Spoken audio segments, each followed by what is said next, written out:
Hey guys, it's Stephanie. Today I'm going to be talking about some of my own personal houseplant maintenance tips that I've sort of figured out through trial and error, I guess you could say. Mostly error, probably. So for the sake of making an actually helpful video, I'm going to jump right into the tips instead of talking for 10 minutes about nothing. So my first tip is to leave your plants in the containers that you buy them in. So I know it's really tempting to transplant your brand new babies into your cute pots that you probably just got, but I think it's actually better and less stressful for the plant to leave it in the pot where it's used to being and get it adjusted to the light in its new home and the water and all of that. So it's a lot less shock to the plant initially when you bring it home. So don't mess with it, just leave it how it is. Now, speaking of pots, that leads me to my second tip. Look for your plant pots at thrift stores. I am a huge fan of thrift stores. I just like older, used things in general. I think handcrafted things that have stood the test of time are just cooler than things that are made by a machine and only last for a year. I don't know why. And they're always really cheap. So you can get pots for under $5. A lot of times I get them for $1 or $2. This is an example. I got this pot for I think $3 at a thrift store, and it is ceramic, so I do love to support smaller ceramic artists and things like that, but you know, when you have 100 plants, you can only do so much. And speaking of plant pots, that's going to lead me to my number 3 tip, which is to make sure that your plants are in the right size pot. And I made this mistake pretty much with all of the plants that I brought home for like the first year that I bought plants. So they were either in too small of a container or most often too big of a container.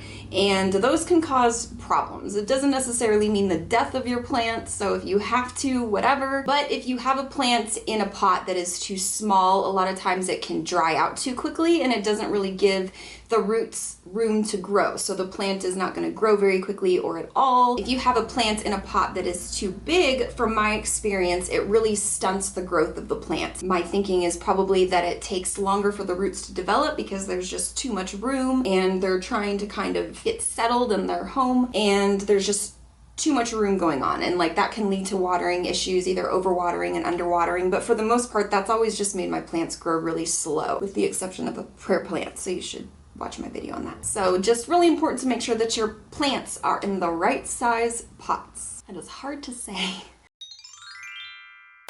So at some point in this video, I did want to address why in the heck I am dressed this way, and that is because I want to be.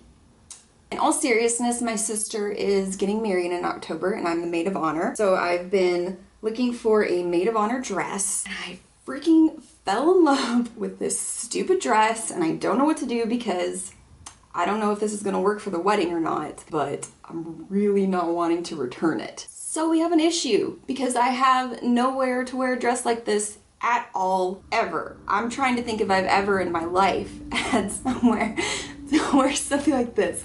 Maybe a couple times. So I'm having a really big issue right now with what to do. I did get it like 70% off.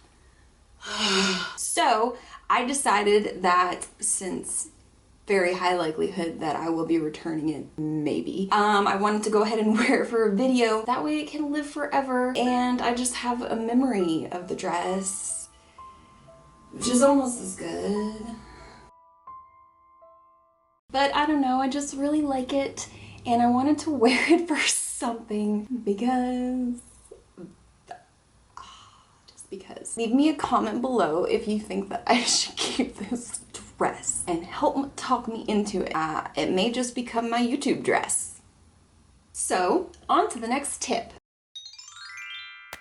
I have said before in pretty much all of my videos that I love to kill my plants. I overwater them a lot. I've gotten better.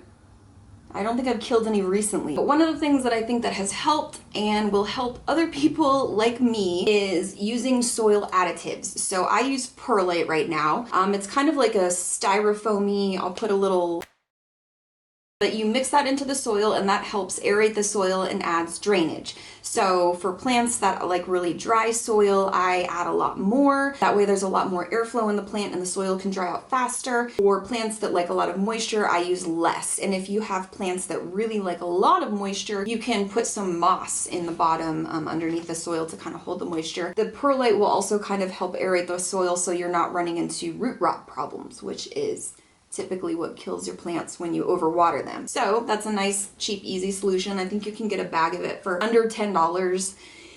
Yeah, so if it will help save your plants, it's worth it. And speaking of additives, you also want to remember to feed your plants because like every living thing in the world, plants need food. Go figure, it took me a little while to figure that out. Plants use up the nutrients that are in the soil where they are. So, you know, out in nature, that stuff is always being replenished. When you have your plant confined to a pot, it can use up all of the nutrients in the soil and then it has nothing left to grow on. So that's why you need to feed and waterize. What am I trying to say? I don't know. You want to add nutrients to your plant soil that it has something to grow on. And in the spring, summer, and I think kind of early fall, you want to do it about once a month, I believe is the recommendation. Again, it depends on your plant and your plant food, but I do it about once every month or so whenever I remember. And I will also show you what I like to use right now. I've been using these Miracle Grow plant food sticks that are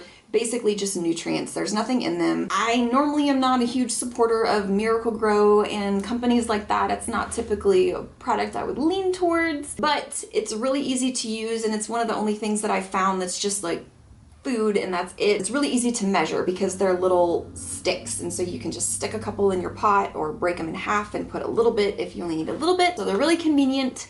And that's what I've been using for my plants. There are also some household items that you can use to kind of supplement different nutrients in your plants, and I have done a video on that. So those are things that you very likely already have in your house.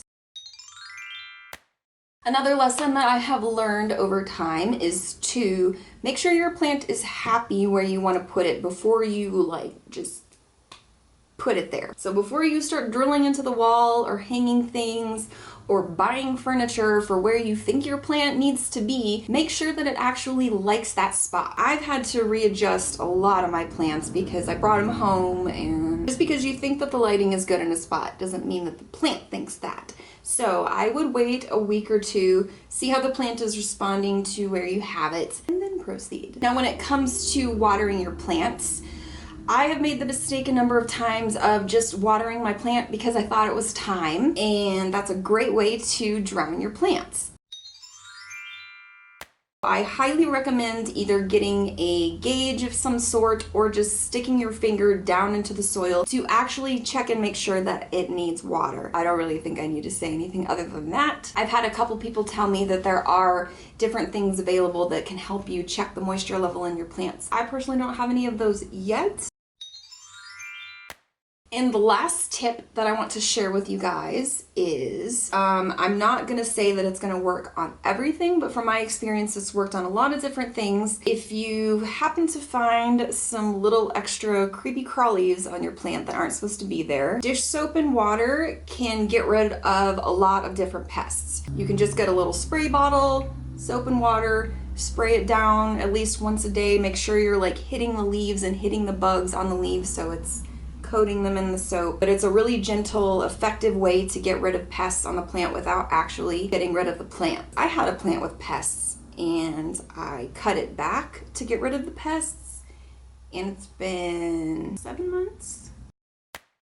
So I hope that you found these tips helpful. Leave me a comment if you have any other suggestions that you would like to add. I'm sure there's a million more, but if you have anything that's really helped you out, I know a lot of people go through and read the comments too, so that's helpful information for me and for everyone else, so we would all appreciate it very much. If you have anything else you would like to say, feel free to leave that in the comments as well. Remember to like this video if you liked it so that I know that you liked it, and subscribe for more great videos. Probably gonna be wearing this from now on. You can find me on Instagram at SimpleCareSteph, and oh, I remembered. I did have something I wanted to talk about. So I just did an Instagram post on this today, actually, and I wanted to talk about it really quick because I think it's important.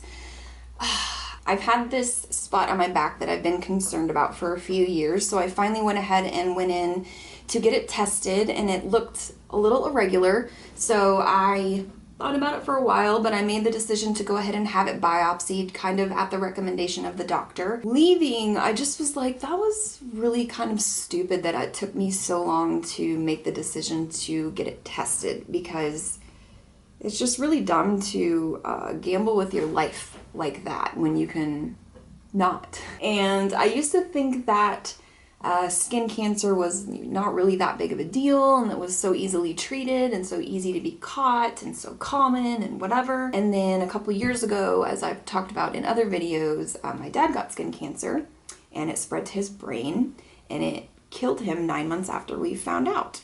So I would say probably a little serious.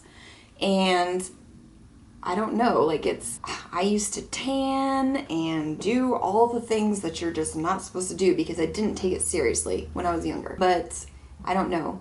Just if you have something that you're concerned about or that you question or aren't sure about, please just go get it checked. I can't make you do that, but I recommend, just even for peace of mind's sake, just to get it checked. I was told that skin cancer can have genetic tendencies, so if someone in your family has had it, just go get yourself checked out and watch it, because it is serious and it should be taken seriously. And the faster that you can catch something and treat it, the better chance that you have of everything. So, oh, I should say also, thankfully, my test did come back benign, so I'm very fortunate that I don't have to worry about that, but just get tested.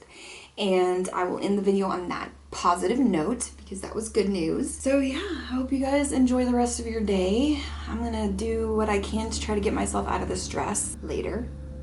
Thank you guys so much for watching. I always appreciate it, and enjoy the rest of your day, and I will see you guys next time. Bye.